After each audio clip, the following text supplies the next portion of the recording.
Doctor صاحب ہمارا آج کا دوسرا سوال میرے اپنے علاقہ سے موصول ہوا ہے۔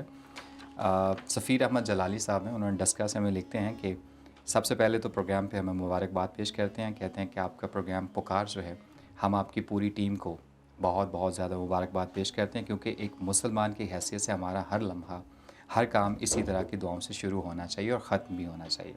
پھر وہ اپنا سوال پوچھتے ہیں، کہتے ہیں کہ انسان کا جب سفر آخرت شروع ہوتا ہے تو اس کے دوست، رشتہ دار، عزیز اور دوست احباب اپنے کاندھوں پر اٹھا کر اس کو اس کی آخری آرامگاہ یعنی قبر تک لے جاتے ہیں اور کلمہ شہادت پکارتے ہیں۔ کچھ لوگ اس پکار کا جواب دیتے ہیں اور کچھ لوگ خوش گپیوں میں مشغول چلے جا رہے ہوتے ہیں۔ قبرستان میں بھی تدفین کے دوران مرنے والے کی منزل آسان کرنے کے لیے کچھ قرآن یا کلمہ جات پڑھنے کی بجائے ہم لوگ سیاسی، کاروباری یا دیگر موضوعات پر محو گفتگو ہوتے ہیں۔ پروفیسر صاحب، آپ سے سوال یہ ہے کہ جنازہ لے جانے کے دوران ہمیں کون سے کلمات ادا کرنے چاہیے؟ جب تک تدفین ہو رہی ہو اس وقت تک ہمیں کیا پڑھنا چاہیے؟ اور مومن کو قبر میں اتارتے ہوئے کن دعاؤں کو لبوں پر لانا چاہیے؟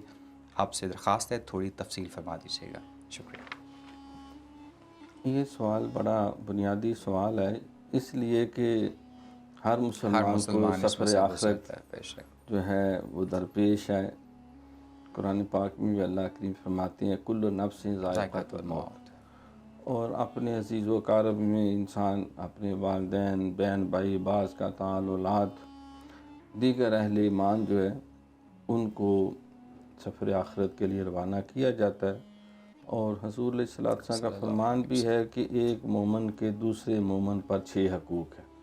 المومن للمومن 6 خصال، تو ان میں سلام کیا ہے تو جواب دے، چھینک آئی الحمدللہ کہا ہے تو یرحمک اللہ کہہ کے جواب دے، بیمار ہوا ہے تو تیمارداری اس کی کرے، اگر کوئی فوت ہو گیا ہے تو اس کے جنازے میں جائے، کوئی دعوت دیتا ہے تو دعوت قبول کرے، اور 6 نمبر پہ اس کی خیر خواہی چاہے موجود ہے یا غیر موجود ہے۔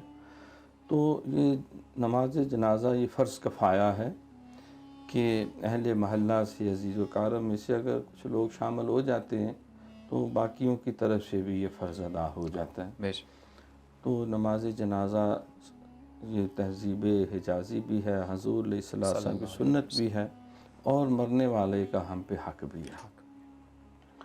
تو اس میں افراط و تفرید سے بچنا بھی ضروری ہے۔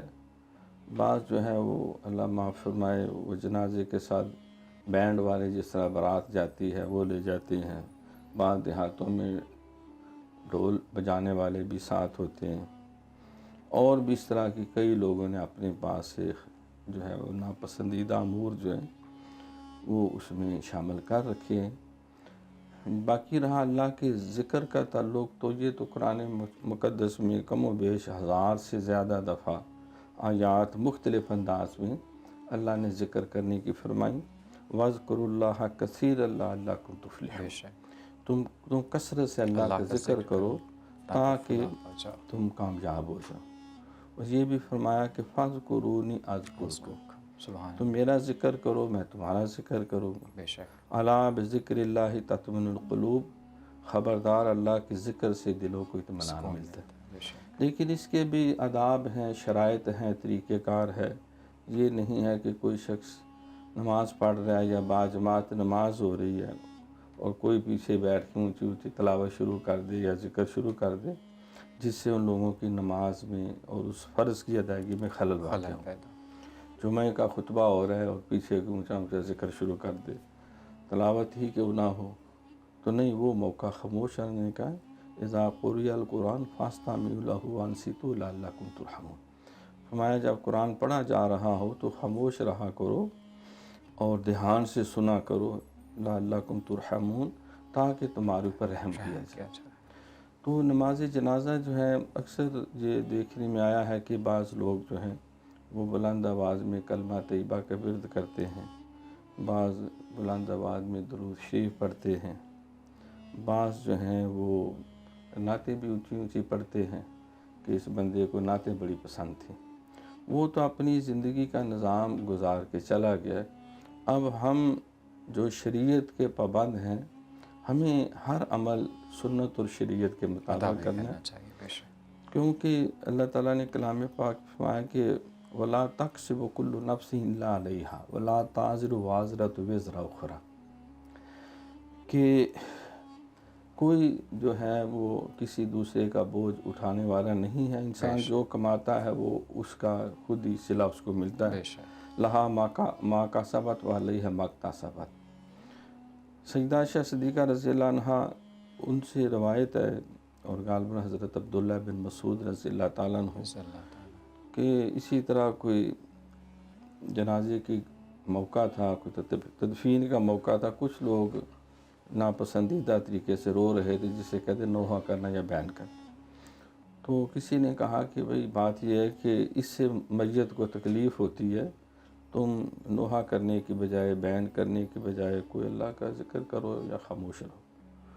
تو بی بی عائشہ صدیقہ رضی اللہ عنہ نے آیت یہ قرآن کی پڑھی کہ ہمارے اب اس طرح کے عمل کا اس میت کے ساتھ کوئی واسطہ نہیں، ہم سنت اور شریعت کی دنیا میں ماحول میں ہیں، وہ جو کرنا تھا کر کے چلا گیا، اب ہم جو اچھا برا کریں گے ہم اس کے جواب دیں. بے شک. تو اس اعتبار سے باقی کیونکہ جنازے میں جاتے ہوئے یقیناً اذکروا موتاکم فرمان ہے کہ اپنے فوت شدگان کو یاد رکھا کرو. اب جنازہ جاتے ہوئے تو موت خام خواہ یاد آتی ہے. بے شک. سرکار نے فرمایا قبرستان میں جاؤ تاکہ تمہیں موت یاد رہے. تو جنازے میں چلتے ہوئے بعض جو ہے وہ ذکر کرتے ہیں، اس پہ فقہاء کا، بزرگوں کا اختلاف ہے. کچھ تو بالکل اس کو مباح، پسندیدہ، مستحسن کہتے ہیں کہ مستحب ہے. بعض نے سختی سے کہا ہے کہ ہمیں کوئی سنت اور شریعت سے ایسے کبھی دلائل نہیں ملتے کہ اونچی آواز میں جو ہے وہ ذکر کیا جائے. بعض درمیانی راستہ اختیار کرتے ہیں کہ وہ کلمہ شہادت کہہ کے خاموش ہو جاتے ہیں. بھئی اگر کوئی سیاست پہ بحث کر رہا ہے، کوئی غفلت میں ہے، تو وہ اپنے دل میں کلمہ طیبہ کا ورد کرے، دوسرا کلمہ پڑھے، تیسرا پڑھے، دروشی پڑھے، اپنی زبان کو اللہ کے ذکر سے تار رکھے. سبحان. تو اس کے جواب میں اگر کوئی اونچا آواز جواب دے دیتا ہے، بعض اعتراض کرتے ہیں، کوئی خاموش رہتا ہے، بعض اس پہ اعتراض کرتے ہیں. تو much can be said on both sides والا حساب ہے. بے شک. لیکن جو اس میں فقہاء کا معتبر رویہ وہ یہی ہے کہ دل میں اللہ کا ذکر کیا جائے، کہ اللہ تعالیٰ دلوں کے ذکروں کو بھی جانتا ہے، بے شک. سنتے ہیں، خوب جانتا ہے. اور خاموشی اختیار کرنا زیادہ بہتر ہے. لیکن جن بزرگوں نے کہا مستحب ہے، وہ اسی لیے کہ جو لوگ خوش گپیاں کرتے ہیں، وہ اگر ذکر ان میں. کو یاد دہانی نہ کرائی جائے تو وہ دل کرے وہ کسی کی حکومت گراوا کر، کسی کی کھڑا کر کھڑا کر کے آ وہ جائے. اسی طرح کے معاملات میں بزی رہے. اور سرکار کا فرمان ہے کہ من حسن الاسلام مرء ترکہ ما لا یعنی ہے. ایک مسلمان کے مومن اور اسلام صاحب ایمان ہونے کی یہ خوبی ہوتی ہے کہ ترکہ ما لا یعنی ہے، کہ وہ لا یعنی کام چھوڑ دیتا ہے، چھوڑ دیتے ہیں. بے شک. بجائے لغو بحث اور باتیں کرنے کے یا کاروباری و تجارتی. اب وہ ماحول جنازے کا ہے، آخرت کی طرف اس کو ہم روانہ کر رہے ہیں، تو اس میں اللہ کا ذکر کرنا ہی باعث برکت ہے. بے شک. پھر جس وقت تجہیز و تکفین کا مرحلہ شروع ہوتا ہے تو اس میں بھی جو بزرگوں کا عمل ہے کہ قبر میں اتارنے کے بعد جب مٹی ڈال رہے ہیں تو سرانے کی طرف کھڑے ہو کے سورہ بقرہ کی ابتدائی آیتیں وَأُولَٰئِکَ هُمُ الْمُفْلِحُونَ تک، الف لام میم وغیرہ سے لے کر نا، اور قدموں کی طرف پھر جو ہے وہ سورہ بقرہ کی جو آخری آیتیں ہیں کہ آمن الرسول بما انزل الیہ من ربہ والمؤمنون، یہاں سے لے کے سورہ بقرہ کے آخر تک، کہ اے اللہ ہمیں کافروں کے مقابلے میں مدد عطا فرمائے. تو وہ آیتیں پڑھنا یا اذان پڑھنا، کیونکہ شیطان اس سے بھاگتا ہے، تو یہ بعض بزرگوں کے عمل سے یہ چیز ثابت ہے، اور اس پہ کم و بیش اکثریت جو ہے وہ اتفاق بھی کرتی ہے. تو وہاں بیٹھ کر جو ہے وہ سگریٹ پینا یا کوئی اور لغو باتیں کرنا وہ موقع نہیں. تجہیز و تکفین میں جو 5 7 10 15 20 منٹ یا آدھا گھنٹہ لگ رہا ہے، اس میں بھی اپنی زبان کو ذکر سے تار رکھنا چاہیے، کیونکہ ذکر اللہ کی بارگاہ میں بڑا پسندیدہ عمل ہے. اور اس میں ساتھ شامل ہونا مٹی وغیرہ ڈالنے میں، اور پھر بعض جو ہے وہ دعا کرتے ہیں الوداعی دعا جو ہے اللہ کے سپرد کرنے کے بعد تو بعض جو ہے وہ ذکر کرتے ہوئے جو ہے وہ آ جاتے ہیں، بعض وہاں بیٹھ کے سورہ یاسین بھی پڑھ لیتے ہیں. تو بہرکیف اللہ ذکر کا خدا ذکر باعث برکت ہے، لیکن غیر ضروری ایسی چیزیں ہیں جس کی شریعت میں بھی اور اخلاقیات کے اندر بھی جگہ نہیں ہے، ان اس سے سے ہمیں پرہیز پرہیز کرنا چاہیے. بے شک ڈاکٹر صاحب، جزاک اللہ.